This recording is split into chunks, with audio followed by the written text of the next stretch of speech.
labels products, labeled people. We know that from Europe in the 30s, where they labeled Jews with a yellow star. Labeling products from Judea and Samaria puts a yellow star on a Jewish product, and that is anti-Semitism. BDS is nothing but a smokescreen for anti-Zionism, anti-Israelism. They are Israel deniers, as we saw yesterday. We have to stand up for our own truths.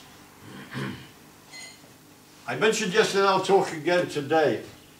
An Arab, award-winning Arab journalist who lives in Israel, Khaled Abu Tuami, wrote recently, if BDS supporters really care for Palestinians, why don't they go to the Gaza Strip and try to promote the rights of women, Palestinian women living under Hamas rule? Why don't they try to promote reforms, democracy, freedom of speech under the Palestinian Authority and Hamas? I added, and we had this discussion yesterday, why doesn't BDS, why aren't they demonstrating outside the Egyptian embassy? If they're really so concerned about Palestinians in the Gaza Strip. I have it on high authority, as high as Israel's Prime Minister, that recently, up to last week, 1.1 million tons of construction equipment have been flowing over the Israeli border into the Gaza Strip at no small risk to ourselves, because we know that Hamas siphon off that construction equipment to build rockets, to build terrorist tunnels, etc. The last time, not 2014, but the time before that Hamas decided to attack Israel was 2012. And at that time, Israel was sending into the Gaza Strip 250 trucks a day of material and humanitarian support. Guess how many trucks are going in daily today? 800 trucks a day. And yet the BDS condemn us for blockading and making a siege of the Gaza Strip. On the other side of the Gaza Strip, the Egyptian government have destroyed 1,700 Hamas smuggling tunnels, and they have blocked their border. Nothing goes into Gaza on the Egyptian side. So I asked our BDS guys yesterday, how many times have you protested outside the Egyptian embassy if you so love the Palestinians? What's the answer? Not once. I asked them then, why don't they go and protest outside the Jordanian embassy if they love the Palestinians so much?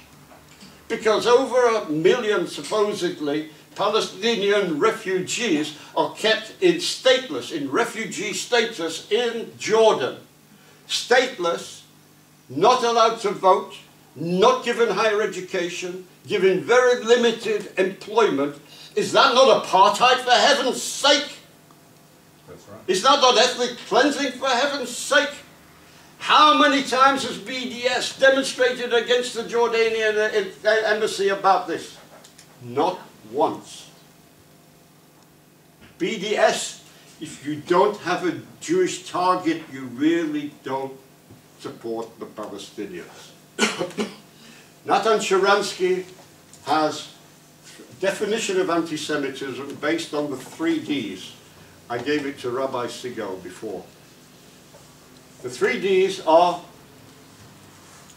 demonization, delegitimization, and double standards. When you see those 3 things applied against Israel, you know it's anti-Semitism. But I had a 4th D, denial. Denial of Jewish history and heritage, deny the rights of the Jewish people to self-determination, deny Zionism. That is anti-Semitism. And I want to tell you, the Palestinians repeatedly say there was never any Jewish presence in Jerusalem. There was no Jewish temple. Jesus was a Palestinian messenger. So if there was no Jewish temple in Jerusalem, if I pardon me the expression, where was Jesus for Christ's sake? He wasn't there. And yet every Christmas, certain Christian leaders joined the Palestinian Authority at Bethlehem to attack Israel and call Jesus a Palestinian messenger.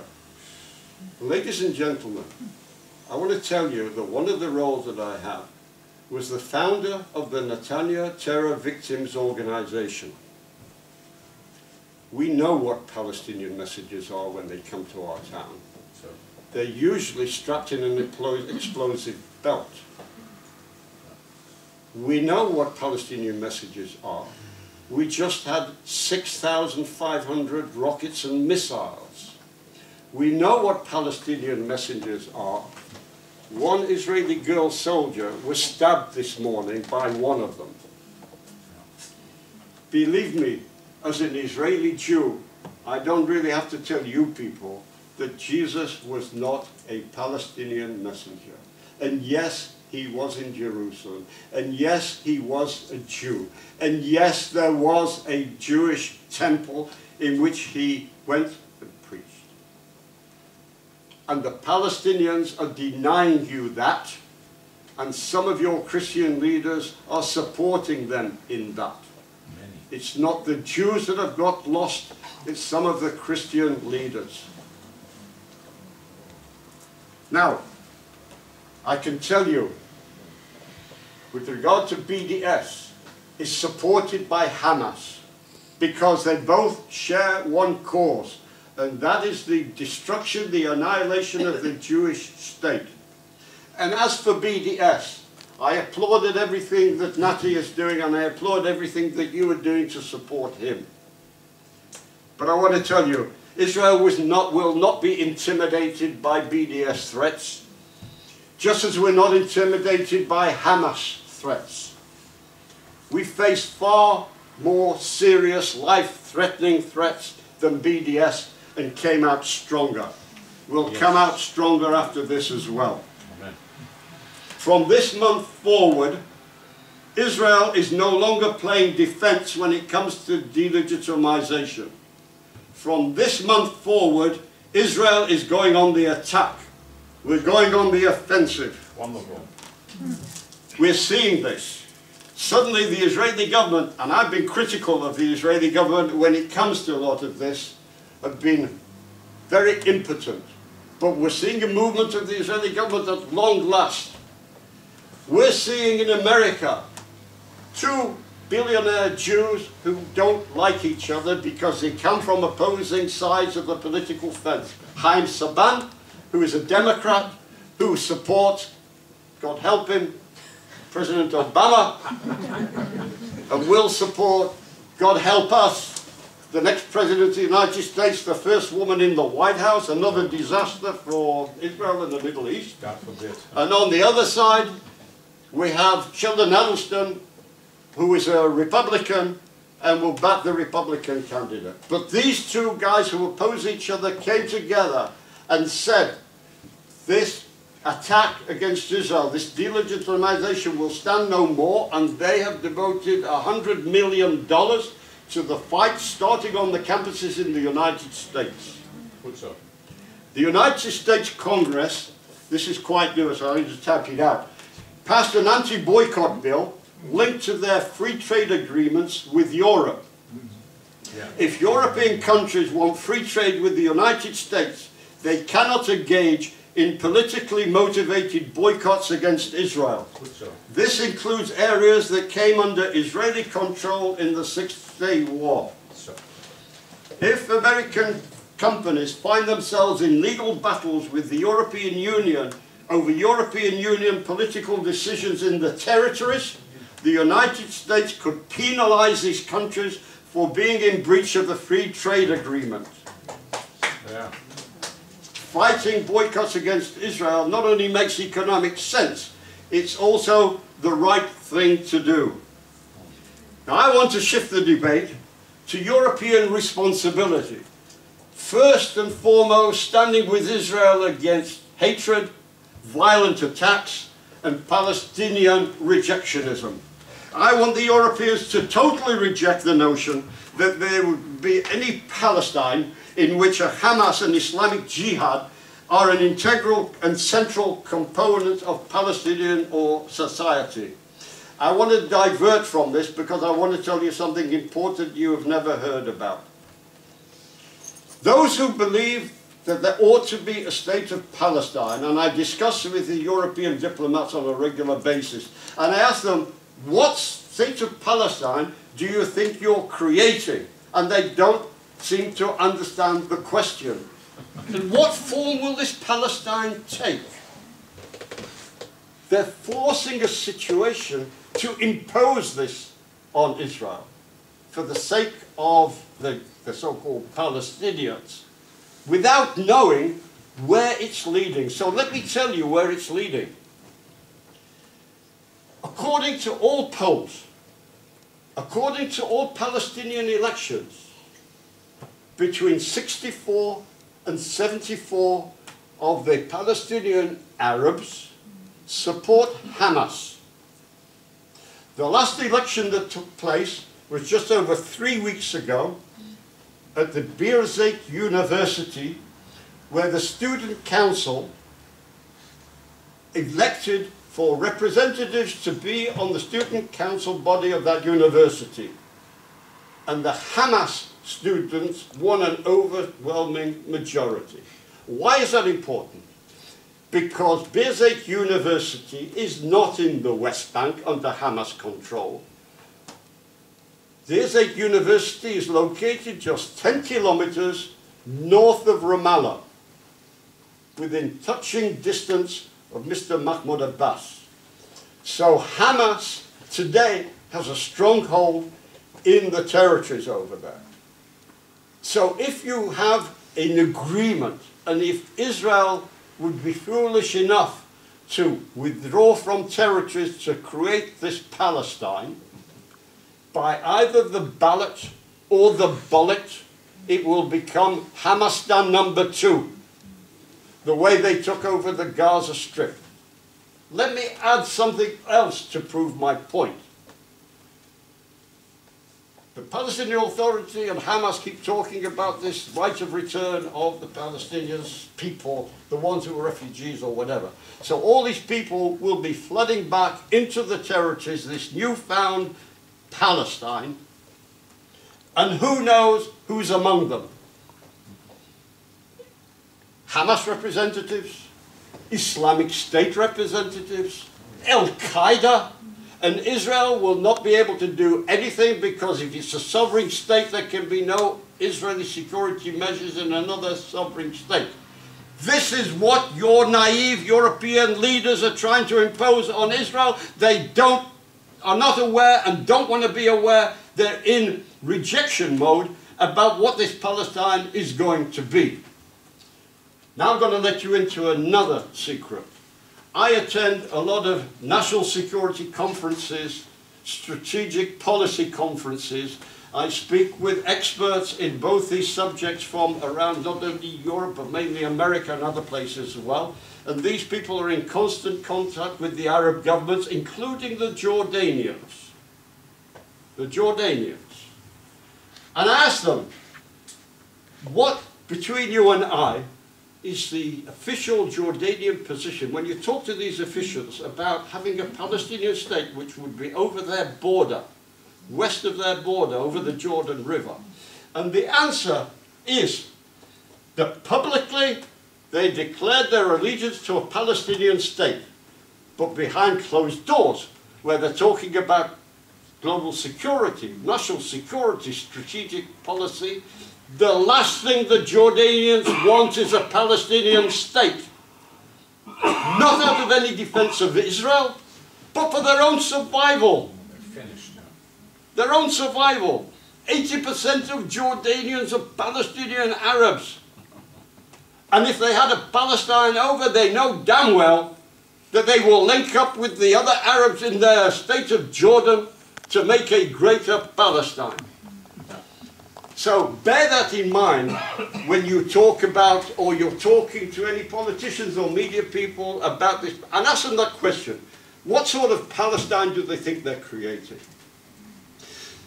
So what you have to do, we have to fight it and fight it hard. It's that simple. It's to create affirmative action. Not silence and not lack of conviction. As I quote also a poet, W.G.B. Yeats, who wrote, and this applies to your attitude and also the BDS and the people who hate Israel. The best lack conviction, while the worst are full of passionate intensity. We have to reverse that.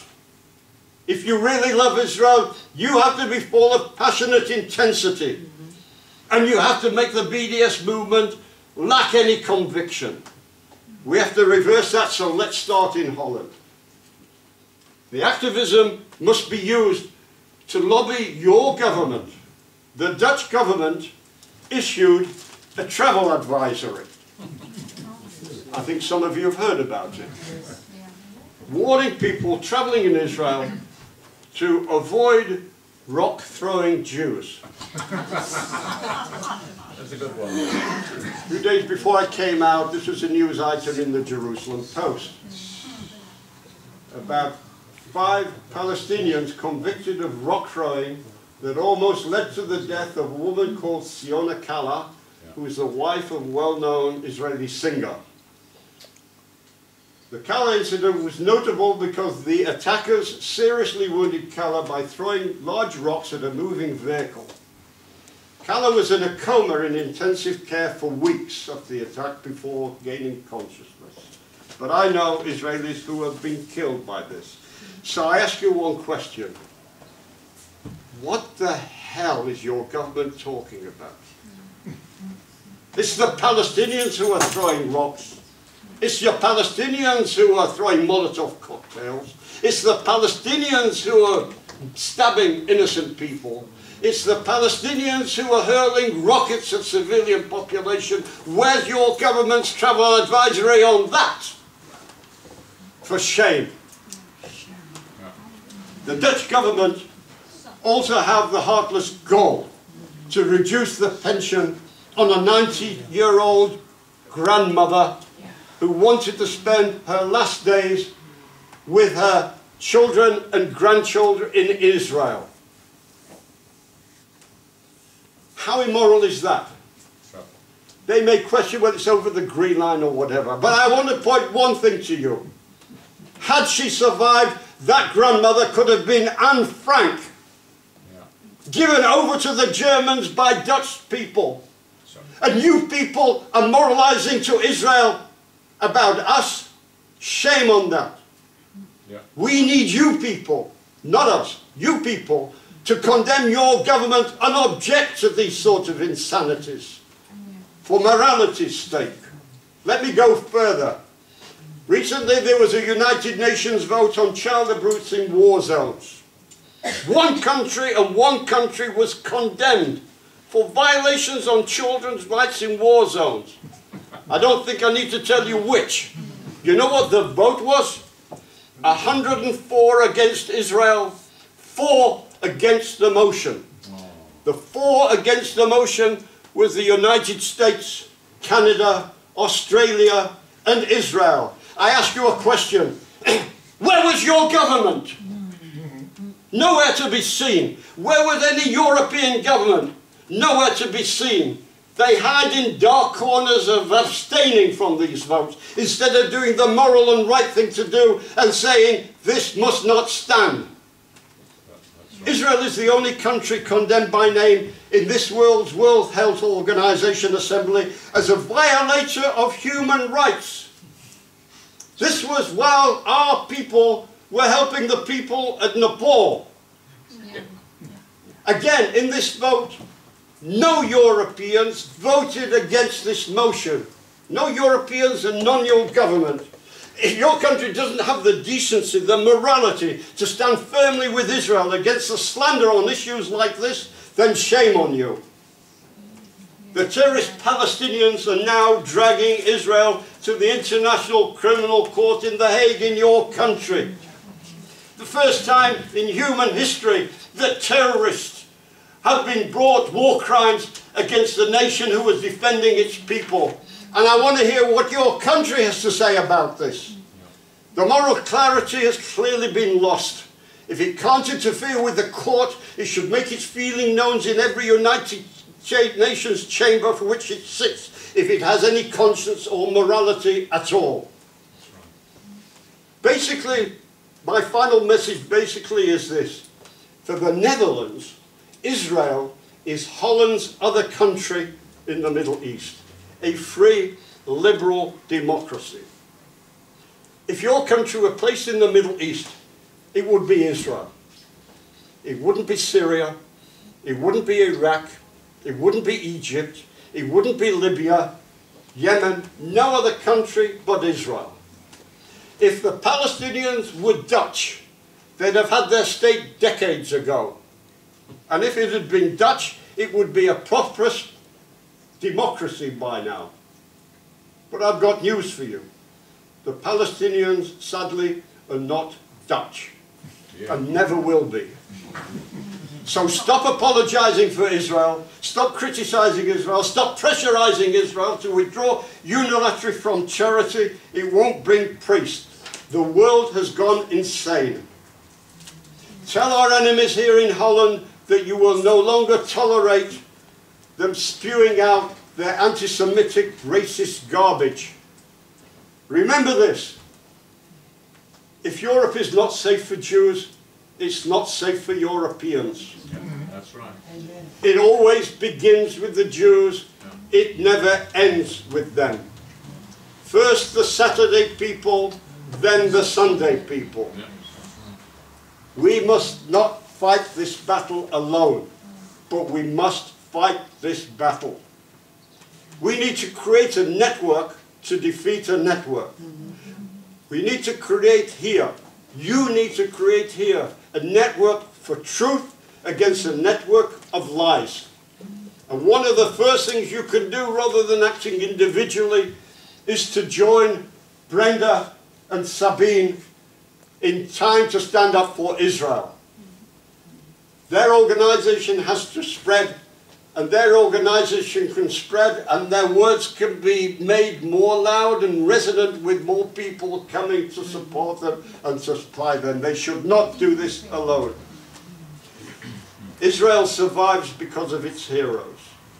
The heroes in the IDF and the heroes that I saw last year among the rank and file Israeli citizens, whether they voted left or right, they stood solidly with the country and our boys and girls in the army as they fought to defend us against the Islamic, anti-Semitic, Palestinian terrorist danger. You can trust us to fight this fight against our enemies on our borders, but can we trust on you to fight the fight here in your country? Will you keep your head down, or will you stand up for truth and justice? Ladies and gentlemen, basically the choice is yours. Thank you.